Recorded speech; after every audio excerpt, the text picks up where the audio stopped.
Kita ke sorotan lainnya, Saudara. Menteri Kelautan dan Perikanan Edi Prabowo membantah memberi keuntungan kepada sejumlah pengusaha yang dekat dengannya dalam penerapan kebijakan ekspor benih lobster.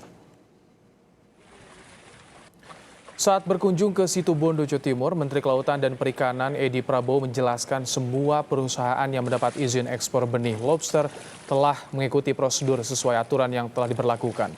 Menurutnya, kebijakan ekspor yang dilakukan juga untuk memudahkan pengawasan ekspor benih lobster.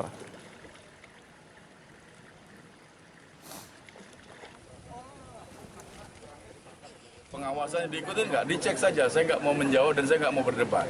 Saya baru tahu juga kalau itu ada dan lihat semua dari 30 satuan, 26 yang sudah dipublikasi, ini akan terus bertumbuh. Berapa orang selain Gerindra ada? Gerindra paling mungkin yang ada korelasinya 2, tapi 31, 26 itu kan ada 24 lagi yang bukan ada hubungannya dengan saya. Apa itu dianggap saya memihak? Ya kan gitu. Saya tidak bermaksud berdebat. Kalau ada yang salah, saya dianggap memihak siapa saja, memihak orang terdekat saya. Silakan dikoreksi saya. Kalau saya mendapat Keputusan Kementerian Kelautan dan Perikanan yang membolehkan ekspor benih lobster mendapat kritikan. Kebijakan ini dinilai sejumlah pengamat bisa merugikan pengembangbiakan lobster di Indonesia. Pengamat Ekonomi Kelautan Institut Pertanian Bogor, Suhana, mengatakan dibukanya kembali ekspor benih lobster hanya akan menguntungkan pembudidaya lobster di Vietnam.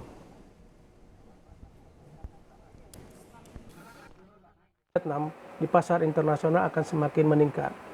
Berbanding terbalik dengan para pembesar lobster yang ada di Indonesia. Sekarang ini sudah banyak para pembudidaya lobster di Indonesia yang kekurangan pasokan benih.